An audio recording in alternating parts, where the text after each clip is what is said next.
Samajwadi party गठबंधन के अंतर्गत मऊ सदर से नवनिर्वाचित विधानसभा सदस्य अब्बास अंसारी जी हैं। अब्बास जी, आप विधानसभा सदस्य निर्वाचित हुए हैं, क्या प्राथमिकताएं होंगी सदन के अंदर आप लोगों की? देखिए, सबसे पहली चीज़ तो प्रोग्रेसिव पॉलिटिक्स करने आज हम लोग यहाँ पर आए हैं। आज शपथ ग्रहण हुआ है, अब नई सरकार का गठन हुआ है, आगे कामकाज पे काम किया जाएगा। मैं जिस क्षेत्र से आता हूँ बुनकर बहुल क्षेत्र है, किसान बहुल क्षेत्र है, तो किसानों के तर्ज पर बुनकरों को भी मुफ्त बिजली मिलने की सुविधा हो, इसके लिए हम लोग अपना काम करेंगे। मेरे क्षेत्र में किसानों को पानी की दिक्कतें हैं, उस पर काम किया जाएगा। उसके साथ साथ हमारी पार्टी का ये मानना है कि जातिगत जनगणना हो, ताकि हम सामान्य शिक्षा और सामान्य स्वास्थ्य सेवाएं लोगों को दे सकें। सबसे युवा देश के सबसे युवा प्रदेश के में जो हमारे युवा साथी हैं, जो बेरोज़गार बैठे हुए हैं, उनको ज़्यादा से ज़्यादा रोज़गार दिलवाया जाए, इसके ऊपर काम किया जाएगा। माँ बहनों की इज़्ज़त आबरू और मान सम्मान हिफाजत से रहे, सुरक्षित रहे, उसके ऊपर जो कानून बने हैं उन कानूनों में और सख्ती और मजबूती ला कर के ऐसा करना होगा कि माँ बहनें आधी रात को भी खुलेआम घूम सकें और उनको किसी चीज़ का भय ना हो। इन सब चीज़ों के साथ साथ हर उस काम को किया जाएगा जिससे किसी भी तरीके से हमारा प्रदेश जो है वो उत्तर प्रदेश से उत्तम प्रदेश बनने की ओर बढ़े। अब्बास जी, आप मुख्तार अंसारी जी के परिवार से हैं, आप उनके बेटे हैं।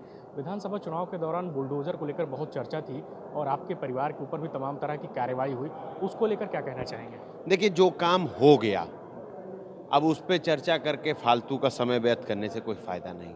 अब नई सरकार है, 2.0 सरकार है, तो उम्मीद ये है कि ये सरकार अगर बुलडोज़र चलाती हो तो सब पर चलाएगी।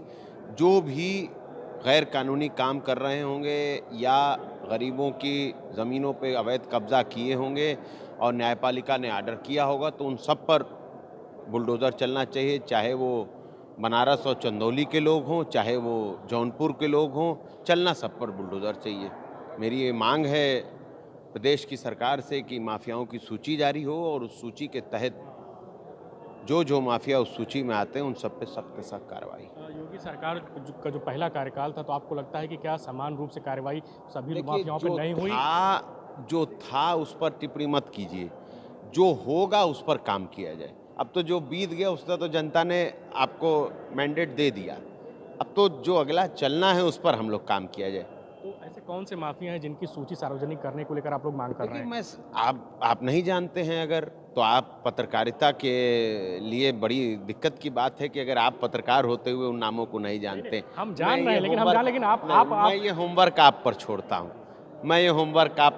आप होमवर्क कीजिए और मैं देखूंगा कि आपने होमवर्क करके उनका नाम ढूंढा कि नहीं ढूंढा।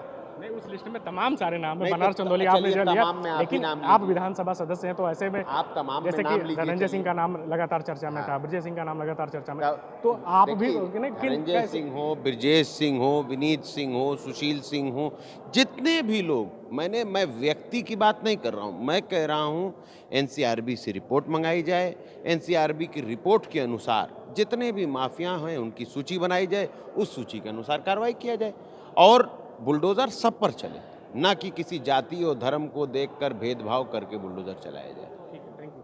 ये थे समाजवादी पार्टी गठबंधन के अंतर्गत सुहेल देव भारतीय समाजवादी पार्टी से चुनाव जीतने वाले अब्बास अंसारी, जिन्होंने कहा कि योगी सरकार के पहले कार्यकाल में जो होना था हो गया। अब भारतीय जनता पार्टी की जो सरकार है उसे समान रूप से सभी माफियाओं पर कार्रवाई होनी चाहिए। जो माफियाओं पर कार्रवाई नहीं हुई उन माफियाओं की सूची जारी होनी चाहिए और सब पर समान रूप से कार्रवाई होनी चाहिए और सबके ऊपर बुलडोजर की कार्रवाई की जानी चाहिए। धीरज त्रिपाठी, ईटीवी भारत, लखनऊ।